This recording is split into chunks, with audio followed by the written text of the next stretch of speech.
그 관악기 여러분 악기 중에 저 트로 시작하는 거 뭐 있죠? 트럼펫 그죠? 트럼펫 있죠? 트럼펫. 그러면 트럼펫 하면 또 생각나는 또 유명한 사람 있지 않습니까? 또 미국 사람 중에 트럼펫 하면 생각나는 사람. 빌 암스트롱이요? 빌 암스트롱. 아니 너무 이건 넌센스. 트럼프. 맞습니다. 트럼프 대통령. 그렇죠. 트럼프. 자, 그럼 또 여기서 하나 더 한 단계 더 지나가서 그러면 트럼프 대통령이 여러분 대통령 선서할 때 성경에다 손 얹고 선서한 거 아시죠? 어머니가 그 읽었던 그 낡은 성경책을 딱 손을 얹고 선서를 하고 대통령이 취임을 했는데 그렇다면 트럼프 대통령이 가장 좋아하는 성경 66권 중에 어떤 성경을 가장 좋아할까요? 66권 중에 넌센스입니다. 이거는 너무 어려운 거 제가 그 힌트 하나 더 드리면 신약 성경이에요. 신약 성경에 제가 하나 더 드릴게요. 그러면 사복음서에서 트럼프가 가장 좋아하는 성경책이 무엇일까요? 성경 구절이에요? 어떤 거예요? 성경책. 그러니까 정경. 네? 마태, 마가, 누가, 요한 사복음서 중에 트럼프가 가장 좋아하는 성경책이 누가복음 아닙니다. 트럼프 모자 항상 모자 쓰고 나오는 거 그 힌트입니다. 빨간색 모자 쓰고 나와서 캠페인 하잖아요. 나와서 유세하러 다닐 때 그 유세에 모자 뭐라 써 있죠? 제가 답을 알려드리겠습니다. 정답은 마가복음. 왜 마가복음이냐면 거기 뭐라고 써 있냐면 Make America Great Again 그래가지고 앞에 네 단어잖아요. 네 단어 그 앞에 자를 조합을 하면 MAGA가 됩니다. 그래서 트럼프 캠페인을 다른 말로 마가 캠페인이라고 해요. Make America Great Again 그래서 마가 캠페인이라고 하는데 이게 넌센스죠. 그래서 마가 Make America Great Again 이제 너무 말이 기니까 단어가 기니까 사람들이 이제 사람들이 요즘에 현대 사람들이 간단한 거 좋아하고 편한 거 좋아하고 그러니까 말이 이게 줄인 겁니다. 마찬가지로 우리나라 말 중에 요즘에 이렇게 긴 말을 짧은 말로 이렇게 줄여서 특히 젊은 사람들이 하는 게 유행인데 여러분 소확행이라는 말 들어보셨습니까? 소확행. 소소하지만 확실한 행복. 작지만 확실한 행복을 소확행이라고 그래요. 유행하는 말입니다. 젊은 사람들 중에. 또 다른 말도 있는데 이거는 워라벨. 이것도 벨. 이것도 뭐의 약자냐면 영어 단어가 좀 들어가서 조금 이제 어려울 수 있는데 워크의 워. 그 다음에 라이프의 라. 그 다음에 밸런스의 벨. 그래서 워라벨. 그러니까 일과 워크는 일이죠. 일과 자기 삶에 밸런스를 맞춰야 된다. 맨날 우리 막 죽어라 일하고 아침에 별 보고 출근해서 밤에 달 보고 퇴근하고 이러니까 사람 너무 힘드니까 일만 하는 게 우리 삶이냐. 우리 사생활로 있어야 된다. 그래가지고 밸런스가 맞춰야 된다. 해서 워라벨 이런 말들이 좀 유행하고요. 예, 그렇습니다. 그래서 제가 드리고 싶은 말씀은 사람들이 이런 그 유행어를 이렇게 만들면서 또 서로 이렇게 웃을 수 있고, 그죠? 서로 웃을 수 있고, 그 사람한테 그 단어를 좀 길게 이렇게 기억할 수 있도록 의미를 주는 거지 않습니까? 마찬가지로 오늘 본문에 우리 예수님께서 베드로한테도 그런 효과를 주셨습니다. 베드로가 여러분 다 아시죠? 바위라는 뜻이잖아. 바위. 그죠? 바위라는 뜻이고 또 반석이라는 뜻도 있는데 이 개바라는 말도 있죠. 개바. 알죠? 개바. 베드로를 개바라고 그러셨잖아요. 그러니까 개바는 아람어를 개바라 그러고 베드로는 헬라어를 이제 베드로라 그랬던 건데 베드로를 원어로 발음하면 페트로스라 그러고 반석은 페트랍니다. 그러니까 이게 사운드가 비슷하게 들려요. 페트로스하고 페트라하고. 그러니까 우리말은 베드로하고 반석하고 이게 다르게 들리는데 예수님이 이게 말씀하실 때는 비슷한 단어를 써가지고 네 이름은 베드로야, 페트로스야. 그리고 너는 반석이 될 거야, 너는 페트라가 될 거야. 이렇게 의미를 딱 주신 겁니다. 그래서 베드로가 그 말을 듣고서 길게 이렇게 기억할 수 있도록. 그러니까 예수님이 유머 감각을 발휘해서 그 즉석에서 베드로한테 유머 있게 말씀해 주시면서 또 길게 기억할 수 있도록 그런 효과를 주신 겁니다. 믿으시면 아멘 하시기 바랍니다. 아멘. 마찬가지로 예수님이 유머 감각이 많으셨던 분이라고 저는 생각합니다. 여러분, 사랑의 사도 누구죠? 사랑의 사도 요한이 사랑의 사도였는데 원래 별명이 뭐였죠? 예수님 뭐라고 별명 지어줬었죠? 사역 초기에는 보아너게는 우레의 아들. 아주 그냥 그 성격이 한 성격 하셨던 것 같아. 베드로만큼 하셨던 것 같아. 우레의 아들이래요, 별명이. 그랬던 요한이 나중에 은혜 받고 어떻게 성령 충만해지니까 어떻게 변했습니까? 사랑의 사도로 이렇게 변했던 거예요. 예수님이 미리 아셨겠죠. 이 보아너게 같은 이 우레의 아들이 나중에 어떻게 변할 거를 아시고서 그렇게 별명을 이렇게 극단적으로 딱 지어주신 겁니다. 너는 지금은 아주 불같은 성격이지만 나중에는 정말 변화받고 예수님 안에서 네 자아를 죽이고 네 안에 예수 그리스도가 사는 그 복음대로 살면 너는 사랑의 사도가 될 거다. 그런 이렇게 남다른 의미를 부어주셨던 거라고 저는 생각합니다.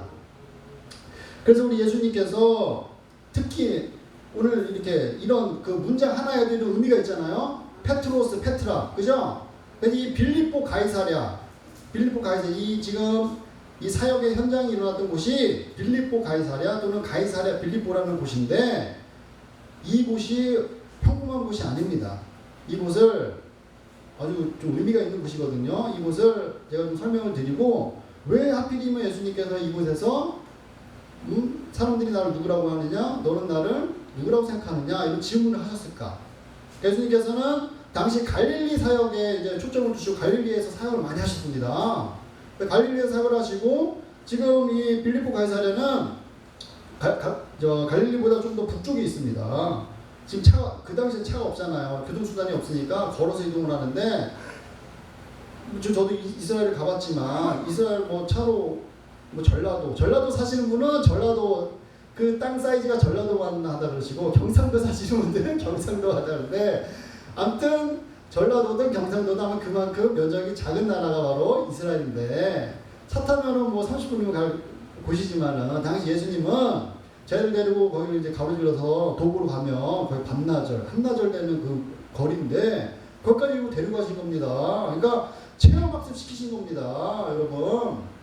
우리 학생들 데리고 체험학습 가시잖아요. 또 수련회도 가시잖아요. 체험학습 가신 겁니다. 체험학습 가서 여러분 수련회 가면은 실제로 그 강이나 바닷가에서 물침례도 받고 그런 하시잖아요. 뜨겁게 여자 통성기도도 하시고 그런 의미가 있기 때문에 가신 건데 예수님께서도 마찬가지로 이 빌립보 가이사랴를 특별한 의미가 있어서 이제 데리고 가신 겁니다. 그래서 이 여러분 시편 133편에 보니까 이런 구절이 있습니다. 형제가 연합하여 동거함이 어찌 그리 선하고 아름다운고 헐몬의 이슬이 시온의 산들에 내린 같도다 이렇게 되어 있어요. 그래서 빌립보 가이사랴는 바로 근처에 이 헐몬산이 있습니다. 헐몬산에서 여러분 그 당시에 이게 눈이 오거나 비가 오거나 하면 안개가 자욱히 끼고 또 눈이 또 이렇게 많이 쌓였을 거 아니에요, 헐몬산에. 근데 그 눈들이 녹으면 다 이제 강이 돼가지고 다 수온지가 돼서 나가는 겁니다. 그래서 그 물들이 요단강, 그다음 사해, 그 갈릴리 호수 이런 곳으로 다 이제 흘러 들어가는 겁니다. 그래서 여기는 수원지예요, 수원지. 그만큼 물이 많고 물이 막 콸콸콸콸 흐르고 폭포도 있고 아름다운 폭포가 있는데 그 폭포 이름이 바니아스 폭포입니다. 그 바니아스 폭포는 왜 바니아스냐면 신의 이름을 딴 이름입니다. 바니아스라는 그리스 헬라 문화의 신이 있는데 그 신의 이름을 딴 그 폭포가 바로 바니아스 폭포입니다. 이 바니아스라는 이 신은 어떻게 생겼냐면 우산이죠. 근데 그 당시에는 이 지역이 워낙 저 산세가 좋고 절경이 좋고 그리고 일단 가이사랴 빌립보라는 가이사랴는 로마 황제를 가이사랴라고 그러지 않습니까? 그러니까 로마 황제가 원래 소유한 땅이었어요. 그리고 로마 황제를 우상으로 판 그 신전도 있습니다. 그러니까 우상의 도시인 거죠. 로마 황제 신전도 있고 바니아스 신전도 있고 그리고 또 제우스 신전도 있고. 그러니까 요즘 말로 치면은 뭐 각 나라 그런 종교가 많은데 그 종교의 신상을 다 이렇게 쇼핑 진열해 놓은 그런 백화점 같은 그런 종교 백화점 같은 그런 곳이라고 여러분 생각하시면 이해가 좋을 것 같습니다. 근데 거기는 주로 이제 유대인이 아닌 헬라인이 많이 살고, 그죠? 제우스 신과 그다음에 바니아스 신, 그다음 로마 황제 신전이 있으니까 그러니까 이방인들이 많이 사는 그런 지역이었던 것이죠. 이 또 신전의 사이즈가 어마어마합니다. 지금 이 산이 가까우니까 막 다 돌이고 바위고 암석이잖아요. 그 바위를 통째로 깎아가지고 신전을 만든 겁니다. 길이가 70m고 높이가 40m랍니다. 이 사이즈가. 그리고 이 바니아스라는 신의 이 생김새는 어떻게 생겼냐면 상반신은 인간의 모습이고 뿔이 달려 있습니다. 그리고 다리가 염소 다리입니다.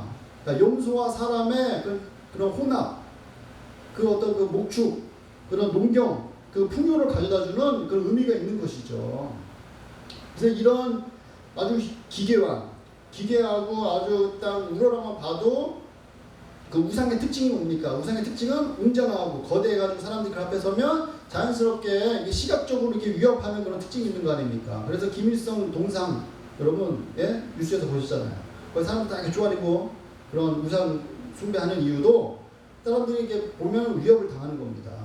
그런 이미지를 상상하시면 좋을 것 같습니다. 그래서 이런 판신을 모신 그런 신전이 있고 그런 황제를 기념한 신전도 있고 제우스를 기념한 신전도 있는데 거기에서 예수님께서 제자들한테 질문을 하신 겁니다. 너희는 나를 누구라고 생각하느냐? 그죠? 사람들이 나를 누구라고 하느냐? 너희는 나를 누구라고 생각하느냐? 그렇게 질문했을 때 지금 여기서 또 예수님이 18절에 보니까 베드로가 이제 A 플러스 대답을 하죠. 주는 그리스도시요 살아계신 하나님의 아들이시나이다. A 플러스 대답을 해서 이제 칭찬을 받습니다. 그래서 네 반석 위에 나의 교회를 세운다 하셨습니다.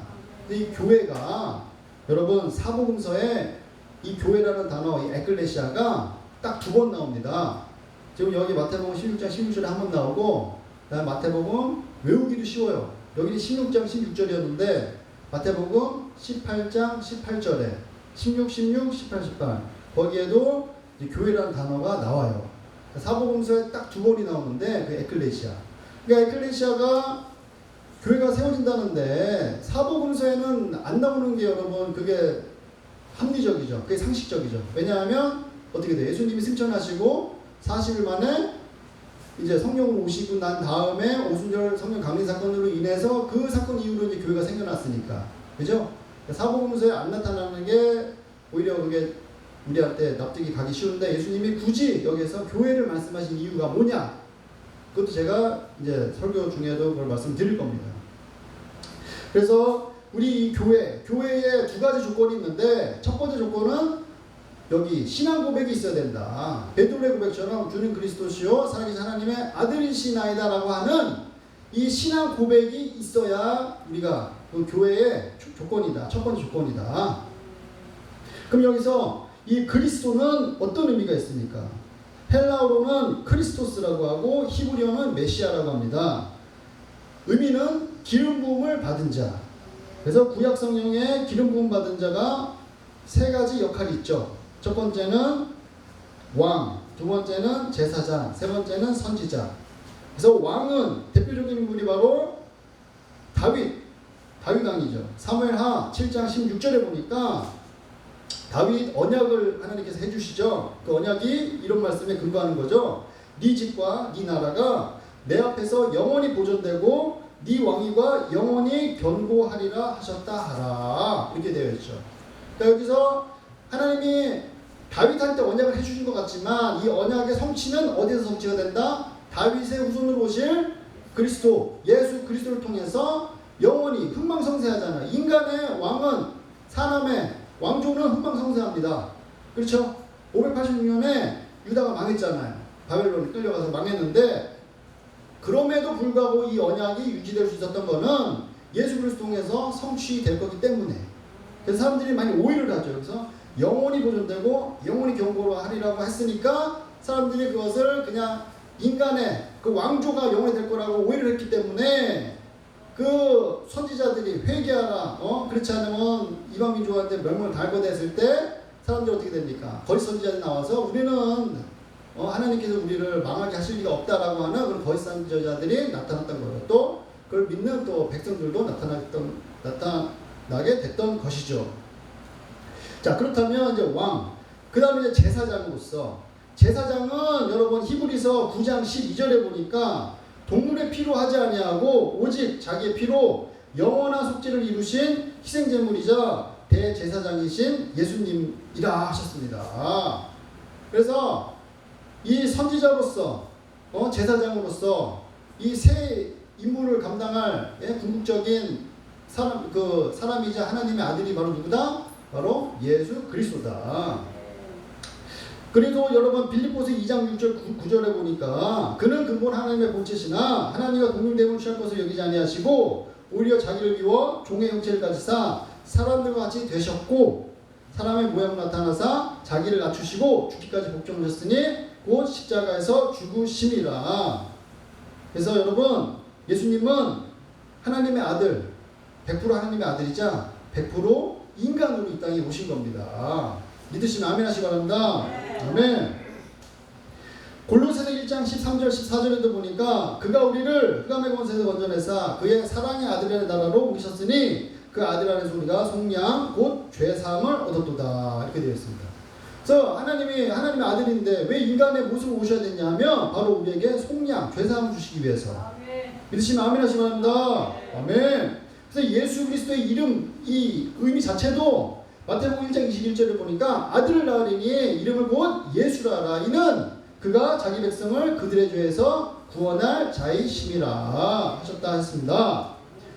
그래서 우리가 교회의 첫 번째 조건은 뭐다? 이런 신앙 고백이 있어야 된다.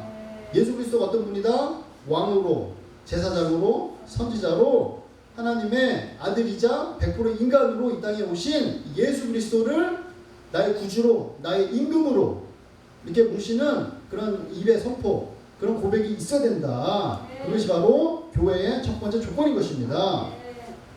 여러분 요즘엔 정말 동성애가 이제 합법화 되려는 그런 시도가 있고 포괄적 차별금지법을 지금 시행하려고 지금 준비를 하고 있고, 그래서 지금 제가 미국에서 공부할 때 좀 충격적인 그 경험이 뭐였냐면 화장실에 갔는데 화장실 그 남자 여자 그 구분된 그림이 사람이 한 명의 그림이 있는데 왼쪽 다리는 치마 입은 왼쪽 다리가 있고 오른쪽 다리는 바지 입은 다리가 있는 거예요. 그러니까 보통 남자는 남자 바지 입은 남자 그림이 있고 여자 가면은 치마 입은 여자 그림이 있는데 그런 구분이 없이 남자 여자가 똑같은 그림이 하나가 있는데 한 몸인 사람이 한쪽 다리는 치마, 한쪽 다리는 바지. 그래서 거기다 뭐라고 써 있냐면 영어로 We don't care. 뭐냐, 우리는 상관하지 않는다. 당신이 남자건 여자건 혹은 뭐 동성애자건 어떤 화장실을 이용하건 간에 우리는 상관하지 않는다라는 그런 문구가 적혀 있는 걸 봤습니다. 근데 이런 시도가 지금 대한민국에도 일어나고 있고 차별금지법 통과가 되면 정말 화장실 갈 때도 정말 그 조마조마하면서 가야 될 그런 상황이 이제 아주 코앞에 다가왔다라는 것을 느낄 수가 있는 것입니다. 이런 포스트 모더니즘, 다원주의 시대, 이런 우리가 시대를 살면서 우리가 분별해야 될 건 뭐냐? 바로 이 구원을 주실 분은 바로 예수 그리스도 한 분이시다라는 것입니다. 지금 아까 그 빌립보 가이사랴의 그런 이 종교 다원주의죠. 요즘 말로 하면 종교 다원주의인 것이죠. 거기 가면은 판신도 있고 제우스 신도 있고 그다음에 가이사랴 로마 신도 있고 그 어떤 유일신 사상이 없잖아요. 이 세 가지 신 중에 어떤 신한테 절을 해도 복을 받을 것이다. 어떤 신한테 내가 경배하고 찬양해도 어떤 뭐 제재가 없고 우리는 다 그러니까 뭐 종교 다원주의 그 뭐 WCC나 이런 종교 통합에서 주장하는 산의 정상에 오르는 그 길이 하나가 있냐, 동쪽에 가는 길도 있고 서쪽에 가는 길도 동서남북에 각 길이 있는데 정상에서 만나지 않냐라고 하는 그런 종교 다원주의가 바로 빌립보 가이사랴였던 것이죠. 그런데 사도행전 4장 12절에는 뭐라고 되어 있습니까? 다른 이로서는 구원을 받을 수 없나니 천하 사람 중에 구원을 받을 만한 다른 이름을 우리에게 주신 일이 없음이라 하였더라 이렇게 되어 있습니다. 그래서 우리는 이 목에 칼이 들어와도 이 코로나 바이러스 가운데 우리가 정말 교회가 공용 예배 금지가 되고 이런 정말 그 믿음의 눈으로 우리가 바라볼 수 없는 상황인 것이죠. 그 아브라함이 바랄 수 없는 중에 바라서 그 아들 독자 이삭을 받았던 것처럼 이 정말 이 상황이 사방에 우겨싸움을 당하고 바라볼 수밖에 없는 중에 하나님을 바라봐야 되는 이 상황에 있음에 우리가 어떻게 보면 여러분 어떤 개인적으로 봤을 때는 정말 우리의 어떤 그 정말 시험 그 아브라함이 아들 독자 이삭을 100세에 받았는데 그 이삭을 다시 바치라고 하는 그런 시험에 우리가 지금 봉착해 있는지를 모릅니다. 이 시험을 정말 그 부활의 소망을 가지고서 죽은 자를 다시 살리시고 없는 자를 있는 것처럼 부르시는 하나님 우리가 오늘 신뢰함으로 믿음으로 이삭을 드리면 우리가 이 고통 가운데서도 이 고난 가운데서도 우리에게 하나님께서 소망을 주시고 희망을 주시고 새로운 또 돌파를 주실 줄 믿으시면 아멘 하시기 바랍니다. 아멘. 자 그러면 이제 교회의 두 번째 조건, 교회의 두 번째 조건은 성령의 약속입니다. 성령의 약속. 아까 제가 오순절 성령 강림 사건으로 인해서 교회가 처음 생겨났다고 말씀드렸죠. 그때 베드로의 설교로 3,000명이 구원받는 역사가 일어났습니다. 베드로의 설교 중에 사도행전 2장 38절에 베드로가 이르되 너희가 회개하여 각각 예수 그리스도의 이름으로 세례를 받고 죄사함을 받으라. 그리하면 성령의 선물을 받으리니 이렇게 되어 있습니다. 아멘. 그래서 성령의 선물을 받으리니 그랬는데 그 전에 어떤 말씀이 있습니까? 첫 번째 회개하고 그 다음에 그리스도 예수 이름으로 세례를 받고 죄사함을 받으라 이렇게 되어 있어요. 그래서 여러분 뭐 침례교는 침례로 이렇게 성령의 기록이 되어 있고 또 다른 교단은 뭐 이렇게 세례라고 기록이 되어 있지만 결국에 이 세례의 의미는 뭐냐 하면 로마서 6장 3절에 보니까 그리스도 예수와 합하여 세례를 받은 우리는 그의 죽으심과 합하여 세례를 받은 줄을 알지 못하느냐 이렇게 되어 있어요. 그러니까 세례는 뭐예요? 예수님과 같이 죽고 예수님과 같이 장사되었다가 예수님과 같이 부활해서 새 생명을 얻는 그런 바로 의식인 것이죠. 지금 로마 카톨릭은 여러 지금 성예전이 있습니다. 성예전이 종류가 많습니다. 근데 우리 기독교 개신교에서는 성예전 지키는 게 딱 두 가지예요. 뭐죠? 하나는 세례, 하나는 성찬. 그죠? 세례가 그만큼 중요한 건데 또 로마서 6장 5절에 보니까 만일 우리가 그의 죽으심과 같은 모양으로 연합한 자가 되었으면 또 그의 부활과 같은 모양으로 연합한 자도 되리라 이렇게 되어 있어요. 그러니까 이 물에 저도 중학교 2학년 때 제가 이제 속해 있는 순복음교회에서 침례를 받았는데 지하에 큰 욕탕이 있었어요. 이 성전이 한 절반 정도, 4분의 1 정도 사이즈 되는 욕탕이 있어서 정말 저의 키, 그 당시에 저의 키를 이렇게 넘어가는 그 정도 있었어요. 그래서 그 계단이 있으니까 계단에는 이제 좀 키가 올라가잖아요. 근데 거기 있다가 완전히 진짜 잠갔어요. 잠가가지고 막 진짜 끄집어 안 내주면은 정말 그 생쥐가 물에서 진짜 죽는 것처럼 허거거거거거거 막 이러면서 물에서 쫙 꺼내주시면서 성부 성자 성령 이름으로 세례를 베푸노라 이랬을 때 정말 새 생명 얻는 것 같은 그런 간접 경험을 했었습니다. 그래서 이 세례의 의미는 뭐냐면 로마서 또 6장 6절에도 보니까 우리가 알거니와 우리의 옛사람이 예수와 함께 십자가에 못 박힌 것은 죄의 몸이 죽어 다시는 우리가 죄에게 종노릇하지 아니하려 함이니 이렇게 되어 있습니다. 그러니까 이 물에서 잠길 때에 우리의 그 종된 그 모습이 죽어지고 예수 그리스도와 함께 사는 그 부활의 능력 이것이 바로 세례의 그런 목적인 줄 믿으시면 아멘 하시기 바랍니다. 아멘. 그래서 예수 그리스도가 십자가에 달려 돌아가시고 3일 만에 장사를 부활하신 이유가 갈라디아서 3장 13절 14절에 보니까 두 가지 이유 때문에 그렇게 하셨습니다. 두 가지 이유. 첫 번째는 뭡니까?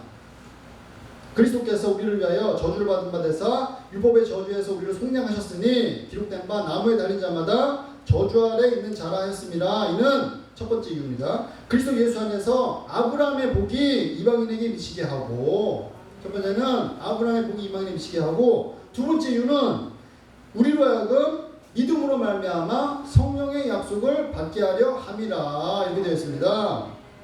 그래서 아까도 제가 말씀드렸죠. 아브라함이 어떤 복을 받았어요? 너는 가라 그리고 복이 되어라. 이 두 가지 명령이 순종했던 자가 바로 아브라함입니다. 아브라함의 복을 받아 어떤 복을 받았습니까? 정말 그 믿음의 조상으로서 믿음의 그 어마어마한 후손을 남겼지 않습니까? 근데 이 아브라함이 아까도 말씀드렸지만 독자 아들 이삭을 하나님께 이제 바친 거예요. 왜냐? 이미 그 사라의 죽은 태 그를 여시고 독자 아들 이삭을 주셨기 때문에 이미 부활의 능력을 경험을 했던 거죠. 간접으로. 이미 사라의 그 죽은 태 90세 그 할머니가 어떻게 아이를 낳습니까? 하나님께서 이미 그런 기적을 보여주셨고, 그런 기적 가운데서 아들 이삭을 다시 바치라고 했을 때 다시 없는 자를 살리시고 죽은 자를 살리시고 없는 것을 있는 것처럼 부르시는 로마서 4장 17절 그 말씀에 근거해서 믿음으로 아들 이삭을 드렸을 때 하나님께서 독자 이삭 대신에 옆에 있는 그 양을 새로 보내가지고 예수 그리스도 예표한 거죠. 양을 이제 대신 장사하게 하셨던 거죠. 그래서 이 아브라함의 복을 받으려면 이런 믿음이 있어야 된다. 아브라함의 믿음이 있어야 되는 줄 믿으시면 아멘 하시기 바랍니다. 아멘. 히브리서 11장 17절 19절에도 보니까 아브라함은 시험을 받을 때에 믿음으로 이삭을 드렸으니 이렇게 되어 있어요. 19절에는 그가 하나님이 능히 이삭을 죽은 자 가운데서 다시 살리실 줄로 생각한지라 이렇게 되어 있어요. 우리가 아브라함의 복을 받으려면 이방인들한테 이미 이게 이제 허락이 된 거죠. 근데 우리가 그걸 믿음으로 취하려면 우리도 이 아브라함 같은 믿음을 우리가 보여야 된다. 믿으시면 아멘 하시기 바랍니다. 아멘. 그래서 여러분 갈라디아서 2장 20절에도 보니까 내가 그리스도와 함께 십자가에 못 박혔나니 그런 이제 내가 사는 것이 아니요 오직 내 안에 그리스도께서 사시는 것이라. 이제 내가 육체 가운데 사는 것은 나를 사랑하사 나를 위하여 자기 자신을 버리신 하나님의 아들을 믿는 믿음 안에서 사는 것이라 이렇게 되어 있습니다. 그래서 우리가 미션이다 하는데 이 믿음의 이 본질을 우리가 깨달아야 합니다. 십자가와 부활입니다. 십자가 그리스도와 함께 죽고 부활 그리스도와 함께 살고 이런 십자가와 부활이 같이 가는 말씀과 성령이 같이 가잖아요. 십자가 부활도 같이 가야 됩니다. 십자가 바라보고 죽구만 그러면 저 참된 복음이 아니에요. 부활이 있어야지 그게 바로 완전한 복음인 것이죠. 십자가와 부활. 믿으시면 아멘 하시기 바랍니다. 그래서 갈라디아서 5장 24절에 보니까 그리스도 예수의 사람들은 육체와 함께 그 정욕과 탐심을 십자가에 못 박았느니라. 십자가에 못 박았을 때 내 안에 그리스도께서 온전히 사실 수가 있는 것이죠. 그래서 부활의 능력을 우리가 경험할 수 있는 것이죠. 베드로전서 2장 24절에는 신이 나무에 달려 그 몸으로 우리 죄를 담당하셨으니 이는 우리로 죄에 대하여 죽고 의에 대하여 살게 하려 하심이라. 믿으시면 아멘. 아멘. 그래서 여러분 우리가 그 교회에 두 가지 조건을 이제 말씀드렸는데 첫 번째 조건은 뭐였습니까? 그 신앙 고백, 그죠? 신앙 고백. 두 번째는 이런 성령의 약속을 받는 저와 여러분이 되시기를 주님의 이름으로 축복드립니다. 아멘. 그래서 이제 여기 보니까 예수님께서 또 예언을 하십니다. 베드로에게 이제 교회를 세울 거라는 예언을 해주시고, 그다음에 음부의 권세가 이기지 못하리라고 하는 또 예언도 해주세요. 그 이 음부를 한번 살펴보기 원합니다. 이 음부는 주석을 보니까 이미 지옥을 음부라고 합니다. 그러니까 이 세상을 주관하고 있는 악한 권세들에 대한 그런 의미가 아니고 여기에서는 음부라고 하면 이미 지옥. 그러니까 누가복음 16장 23절에 보니까 그 나사로와 그 예수님 그 품에 안겨 있는 그 나사로, 그죠? 그리고 그 부자, 그 거지, 부자와 거지, 그 이제 본문인데 그가 음부에서 고통 중에 눈을 들어 멀리 아브라함과 그의 품에 있는 나사로를 보고 이런 말씀이 있습니다.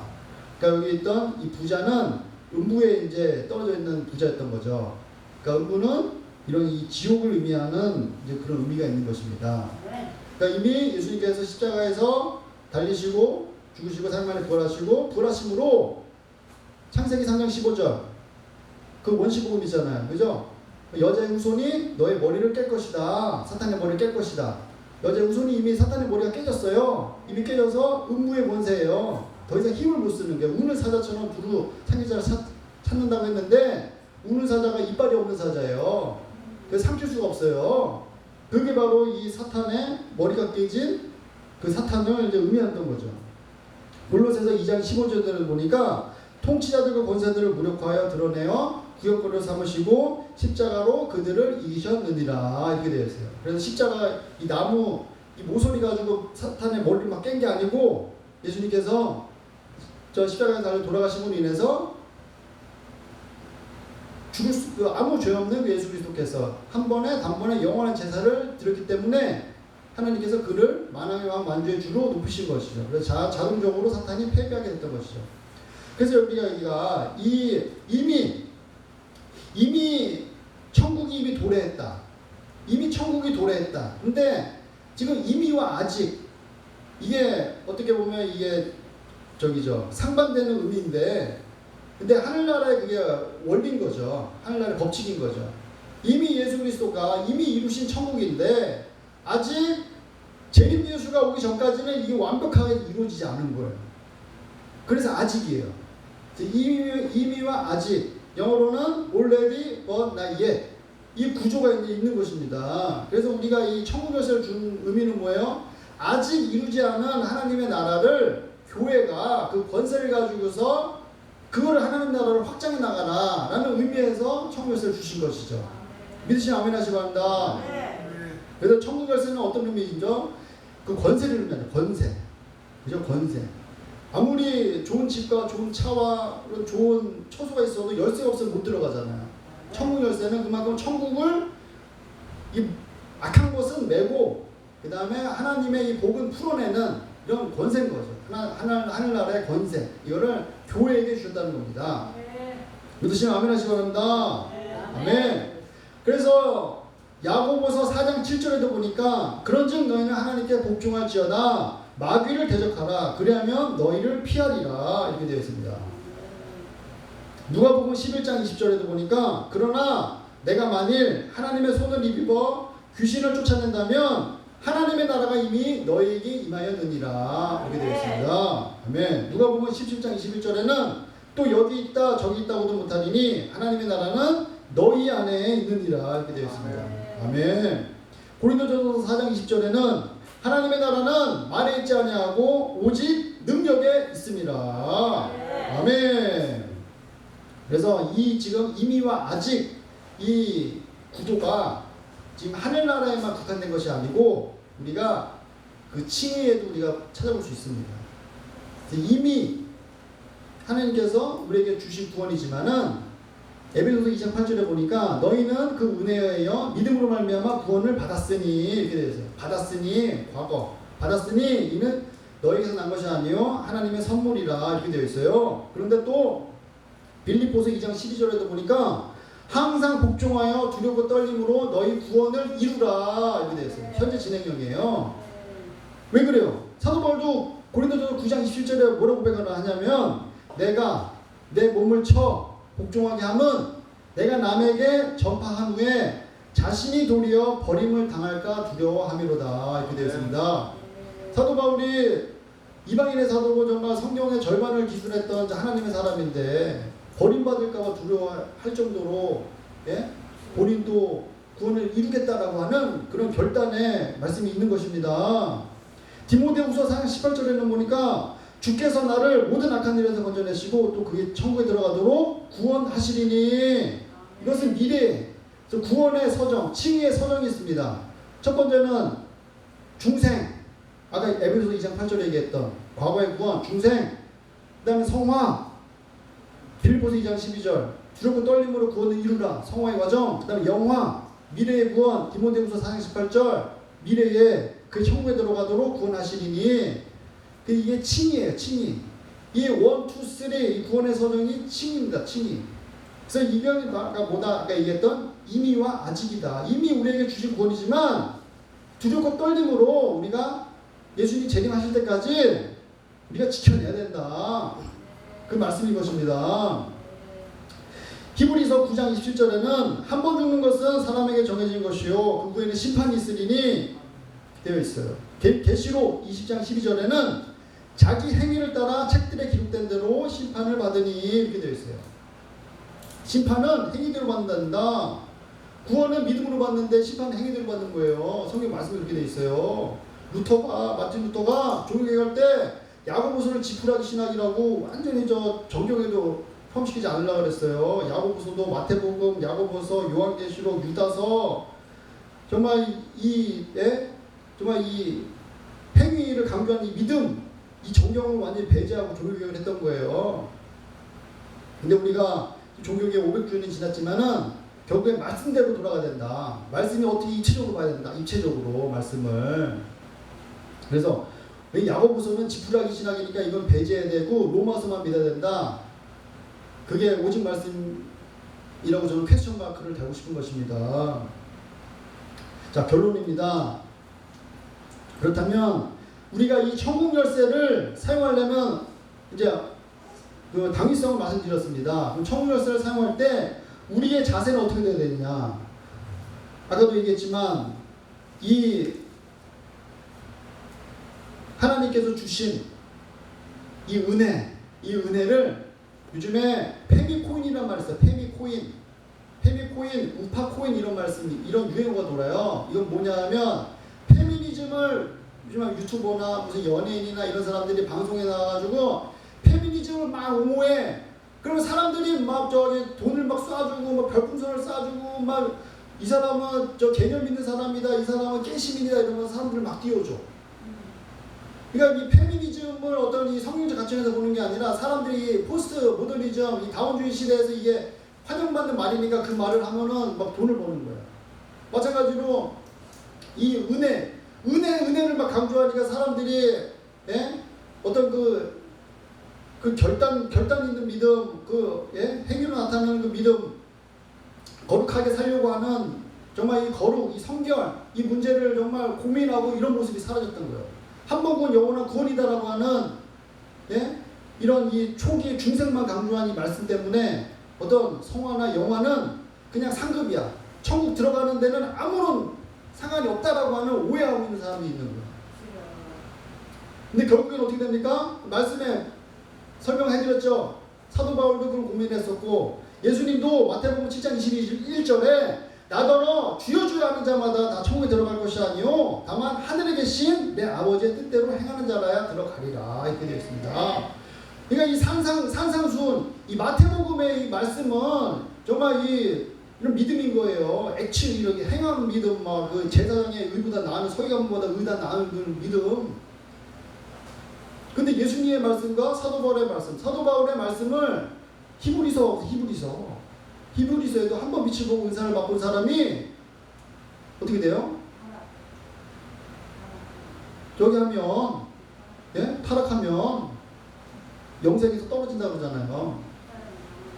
그래서 여러분 에베소서 3장 16절 17절에 그의 영광의 풍성함을 따라 그의 성령으로 말미암아 너희 속사람을 능력으로 강건하게 하시오며 여기다 능력으로 강건하게 하시오며 그래서 우리가 이 아까 하나님의 나라는 말에 있지 않고 능력이 있다 그랬는데 이 능력을 우리가 어떤 막 기적을 일으키고 막 병을 고치고 그런 막 그 카리스마적인 거 막 은사주의 이런 우리가 능력을 또 생각할 수 있는데 여기서 말하는 능력은 정말 이 하나님의 말씀을 지켜내는 그런 성결의 능력, 그게 바로 은혜인 것입니다.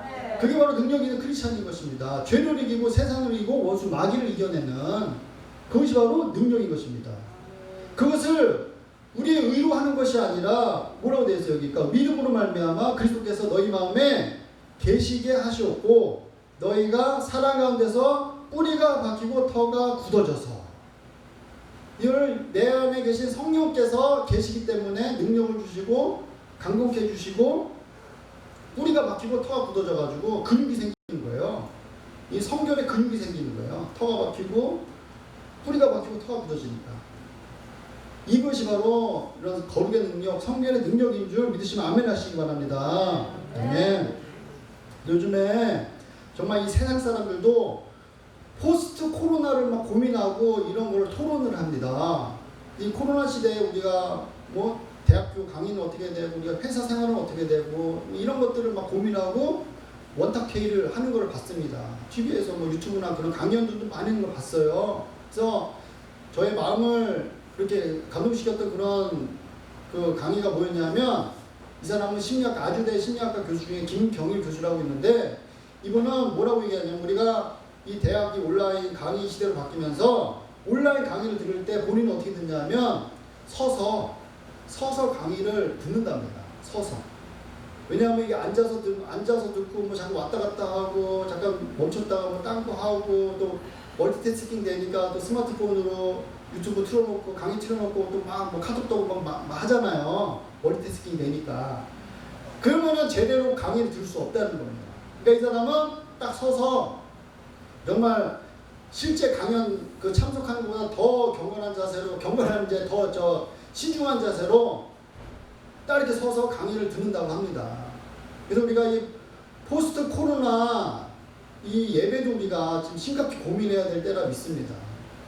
그래서 지금 이 걷잡을 수 없는 지금 이런 그 세상의 흐름 속에 우리가 어쩔 수 없이 온라인 예배를 들어야 될 상황이 된다면 정말 이 세상 사람들이 강연을 듣는 그런 모습보다 더 진지하게 근데 또 어떻게 보면 희망적인 건 뭐냐면 사도행전 2장에 성령 강림 사건 때 사람들 개인마다 머리 위에 불같은 혀가 이렇게 모였다고 그랬어요. 그러니까 개별로 성령을 받은 겁니다. 개별로 성령을 받은 사람들이 모여서 교회가 됐던 것처럼 그냥 우리가 교회 건물 안에 들여서 예배가 드리면 그냥 성령 받고 그리스도인이 된다라고 하는 이제까지 우리가 그런 패러다임을 벗어나서 정말 이 성령의 말씀대로 오순절 성령 강림 때 개개인이 받았던 3,000명의 신도들이 개개인이 받아서 구원받았던 것처럼 구원을 받은 신도들이 늘어났다고 그랬습니다. 구원을 받은 신도들이 늘어났던 것처럼 정말 개개인이 하나님을 인격적으로 만나고 정말 이 포스트 코로나 시대에 하나님께서 정말 이 그 위기 가운데에 환난의 인내는 연단을 소망을 주는 그런 계기가 되었으면 하는 그런 마음인 것입니다. 저는 아멘. 그래서 여러분 우리가 말씀을 생각하면서 이 시간 우리 같이 합심으로 기도했으면 좋겠습니다. 정말 이 천국 열쇠를 예수 그리스도께서 우리에게 이 주신 이 천국 열쇠를 정말 하나님의 그 나라를 확장해가는 이미 임한 하나님의 나라지만 아직 임하지 않은 하나님의 나라를 위해서 확장해 나가는 저와 여러분 될 수 있도록 천국 열쇠를 사용할 수 있도록 또한 이 거룩의 영역 가운데에 이미 우리가 받은 구원이지만은 중생이지만은 그 구원의 서정 이 성화 영화의 단계로 우리가 돌파하는 나아가는 저와 여러분을 될 수 있도록 같이 기도하는 시간 되었으면 좋겠습니다.